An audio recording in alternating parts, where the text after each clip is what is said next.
Hey there, beautiful joy seeker. Welcome back to the I Am Changing podcast. I'm your host, Kaz Humphreys, and I'm a change facilitator. Welcome to episode, I think we're up to 71. This one's called The Gathering. I was at a friend's 70th birthday over the weekend, and there was quite a few people that I hadn't seen for years. And there was honestly something so potently magical about this gathering that I felt inspired to write a blog about it.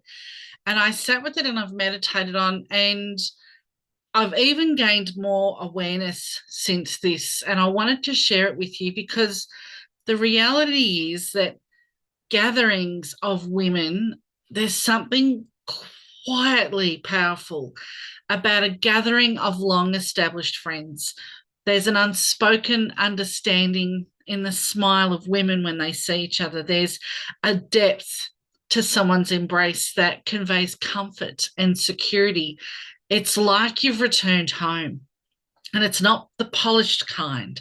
It's not curated. It's not perfectly styled like the dinner table with matching napkins and a rehearsed playlist.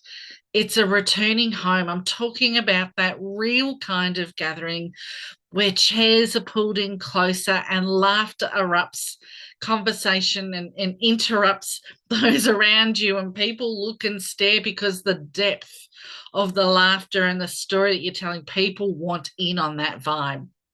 And I'm talking about, the laughter that erupts and causes someone to spill gravy or the drinks on the tablecloth. I'm talking about friendships that are picked up where we've left off, and stories that spill out in imperfect, beautiful fragments of individual lives and the reconnecting of space.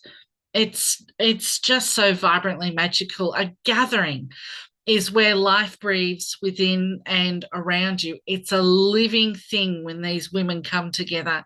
The gathering is that energetic vortex that magnetizes people inwards, young and old. It's where a friend sits across from each other and says, "Do you remember when?" And even better, on the weekend, I got to look at photographs from 10, 15 years ago. Well, that was a bit of a journey, but oh, do you remember what we got up to here? And oh my God, I'm glad we didn't take the photo an hour after that. And on it went. Gatherings are where time folds in on itself, where past versions of you are welcomed into the present moment without judgment. It's where laughter rises from the belly, unfiltered, contagious, and it softens the edges of everything that felt heavy just hours before. And yet, the gathering can be that place where beneath the laughter, there's often so much more. Because when people gather, truth comes as well. There's always stories of someone experiencing a challenge. There's moments of heartbreak. There's seasons of survival. There's witnessing of change. And this is where something deeper matters, something that's often overlooked. And this is where the nervous system is in the room. Every story that we share or hear carries an emotional charge. When someone speaks about their stress, their grief, their trauma, their overwhelm, their stress, it doesn't just stay in their words, it moves through the room and it lands in bodies. It's felt. And without awareness, gatherings can subtly and often rapidly shift within people and around, causing energy to become heavy and your body to feel tense. And if you're triggered, conversations can spiral into collective overwhelm. And the shift in a gathering can occur within a split second. But a single person in that gathering space who is grounded, regulated, and present can change everything. And that regulated nervous system becomes the anchor for others to cling to unconsciously. It's a silent invitation to breathe. And that single grounded person without words can convey, we can hold this. We're safe here. We can feel together and still be okay. And this is the hidden gift of the gathering, because gatherings aren't just social, they're opportunities for validation, for storytelling, for informal counselling, and neurological co regulation. This is why women gather around food and share stories and community. It's how we neurologically wire together, it's how we feel connected. And more importantly, it's how we feel like we belong to something stronger than, you know, ourself when we stand alone. Because when we gather and co regulate, something magical happens, and we collectively and unconsciously invite participants to breathe deeply, to stay present, to listen without absorbing, to hold space without fixing.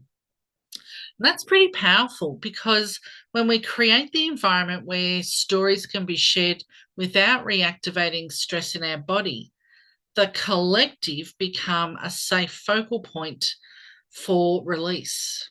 And this is where the healing quietly happens, not in isolation, but in connection. Because humans are wired for this. We're wired to regulate together, to soften together, to remember that we aren't alone. And so the gathering becomes the gentle invitation. So I want to invite you, the next time you're finding yourself at a gathering, I invite you to notice, what's the rhythm of your breath? Are they long and extended breaths of comfort, or are you hyperventilating like a meerkat? Take notice. This comes up a lot for me in clinic, where we talk about tools and strategies to remain calm when we're at home. And then we explore the triggers of where our stability becomes unstable. And it's often when we're out in a public place and a certain sound or a thing that we see is what triggers the old reactive pattern. Next time you're at the gathering, notice, are you loosey goosey in your body, or is there tension or ease? Can you observe the vibration of the energy of the room? Is it high? Is it vibrant? Or is it low and heavy? And should you choose to challenge yourself, I invite you, when you're out in the public at a gathering, take a slow, deep breath in, hold it just for a bit, even if it's the count of two, and then slowly release the air out through your open mouth and choose to become the calm within yourself. And you will literally feel the space around you just settle. You'll begin to observe, and you don't need to lead. You don't need to fix anything or anyone. You simply need to become regulated.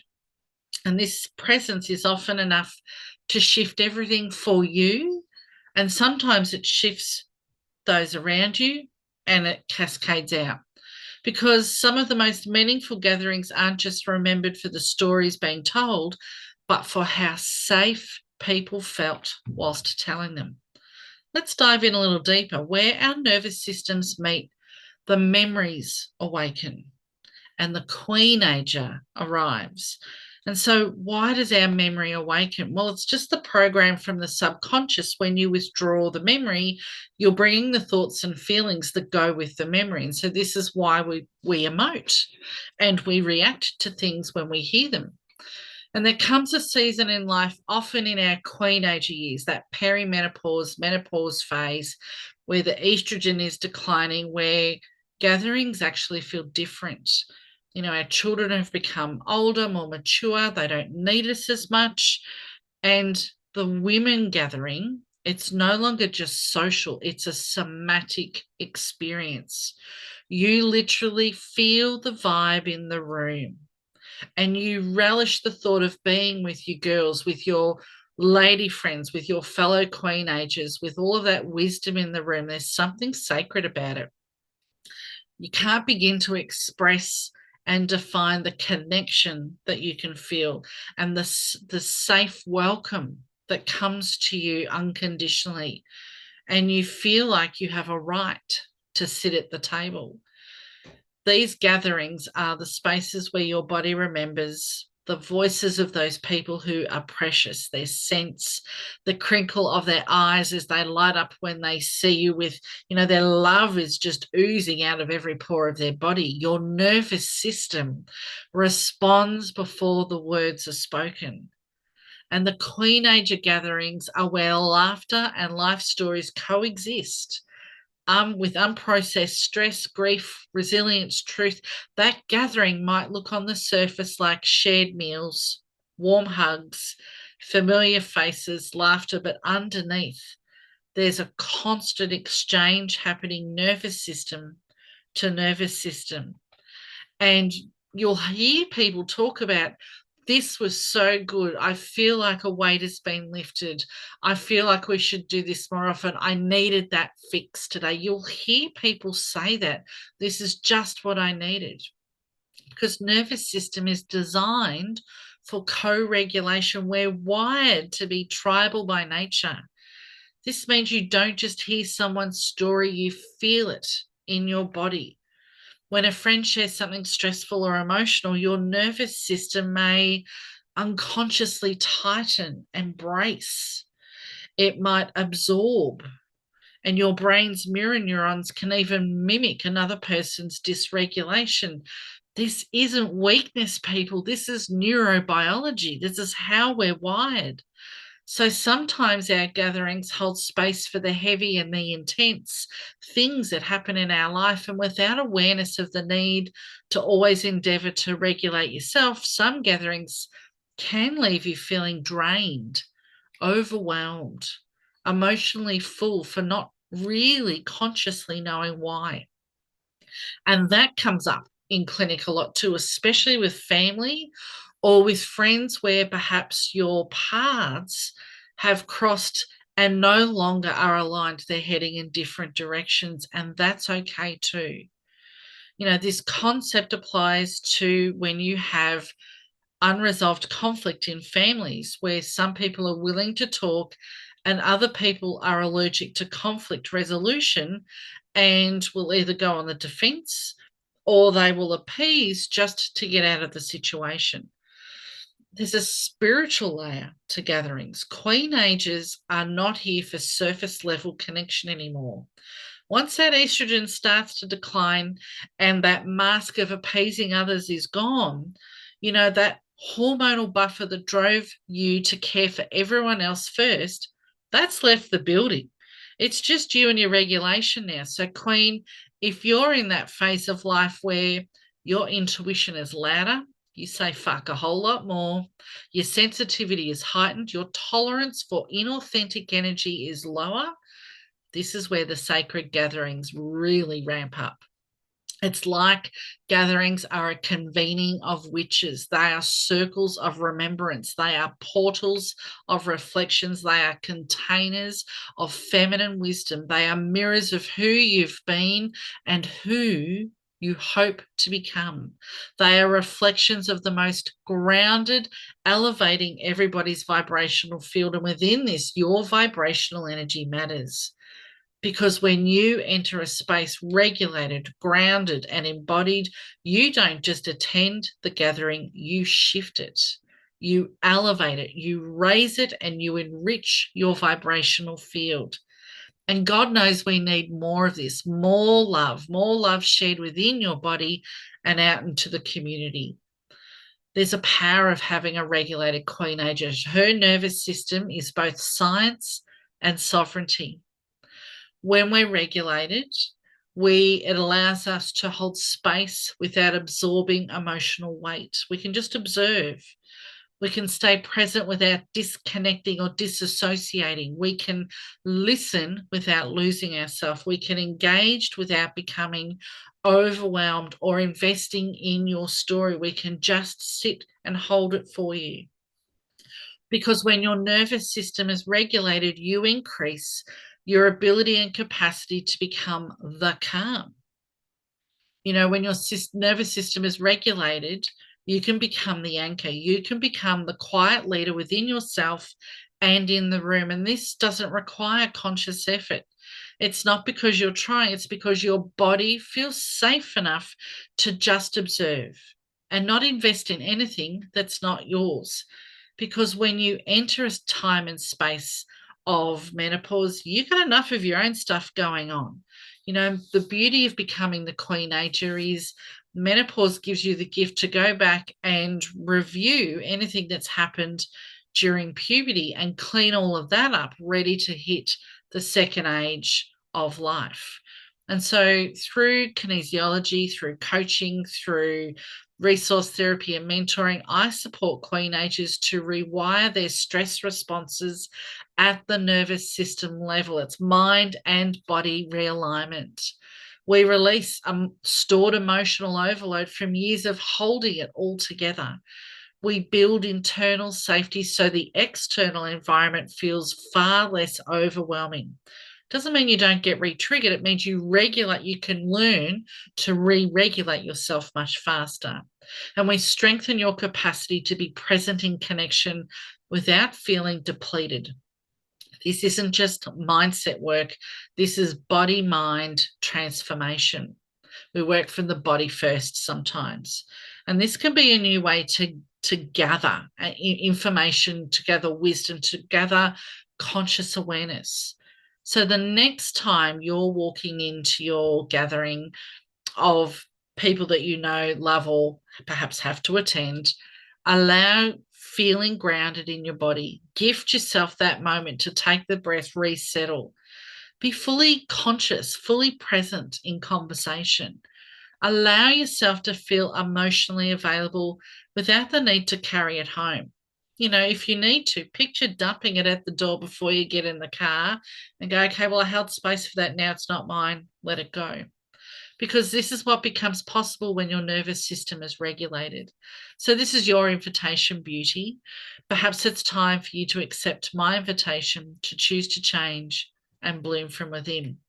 All right, queenagers, want more of me? There's a ton of inspiration on my social sites. Simply search for me using the show notes below or search via The Change Chick.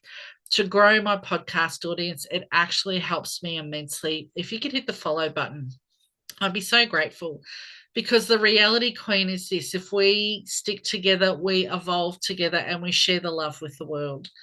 Thanks also, beauty, for sharing this podcast within your own change tribe. I hope it generates a fire of loving support and proactive discussion of how you can take charge of the journey steps through your life, regardless of the challenges that experience brings you.